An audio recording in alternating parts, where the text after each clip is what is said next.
What's up guys? So today I'm going to be talking about Cardano ADA. I know a lot of people are talking about this coin right now, and it's the number 4 coin traded. And today I'm going to be explaining to you about how Cardano works. So we have to go back to the first generation of cryptocurrency, which is obviously Bitcoin. And the issues that it solved was, can it create currency on the blockchain that's scarce and tradable? And of course, it was a tremendously successful experience. However, the problem was that there was no smart contracts. And that's where we come to second generation blockchain. Vitaly and Charles Hodgkins, who's the founder of Cardano, teamed up together and started Ethereum. Basically, they added JavaScript to the browser to where people can start innovating and making great things like Amazon and Facebook. And what Ethereum had that Bitcoin didn't have was smart contracts, which allowed people to customize their transactions. And now we're at the third generation where Ethereum and all cryptocurrency has scalability issues and governance issues such as forking that's involved. Not only that, but there's 3 main issues that Cardano is trying to solve: scalability, interoperability, and sustainability. So first, going to scalability, there's 3 different ways to talk about this. It's transactions per data, and the data scale.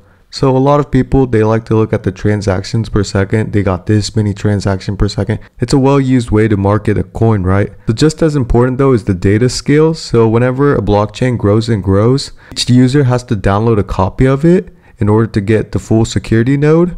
In a situation where millions and millions of people are using this, that means it's going to be inaccessible because the normal user won't have a machine that's powerful enough to compute this. Another thing that makes Cardano special is their implementation of OROBOROS. It's one of the most efficient consensus mechanisms, and it's also one of the most secure. It's based on a random election based on stake for slot leader, which is basically a miner or someone who wins the block.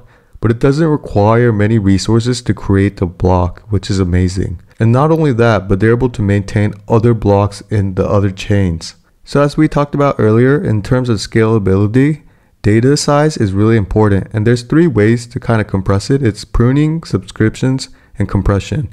And it reduces the overall size that a user needs to have in order to have a full security node. So what Cardano is trying to do is do something called partitioning, and it's just have a chunk of data rather than the whole data. They're trying to find the perfect balance between pruning, subscriptions, and compression without sacrificing security. So currently we don't have interoperability. You have to go through a DEX to use other platforms and other blockchains.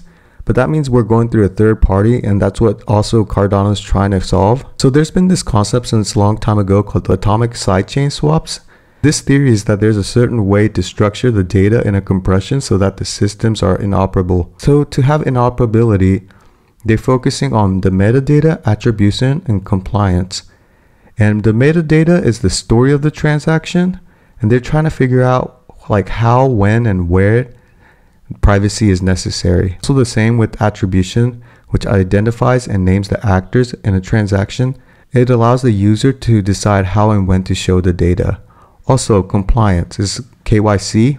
It's know your customer. It's used with every legacy banking system in the world. And they're trying to figure out a mechanism for privacy as well with that. This is where Cardano is really interesting to me, their commercialization aspect. So whenever blockchains are hosting and sponsor dApps onto their platform, in a way there's a power shift from the dApp to the blockchain. And also having to host ICOs, it generates a lot of cash, but it's really difficult to sustain. And so how Cardano is trying to solve this is to create a treasury which prints money, which means it's inflationary. However, they would vote on proposals like research and funding for grants that furthers the coin. Cardano in a nutshell is an ecosystem for dApps to develop on. It's not one of the coins that's the easiest to understand.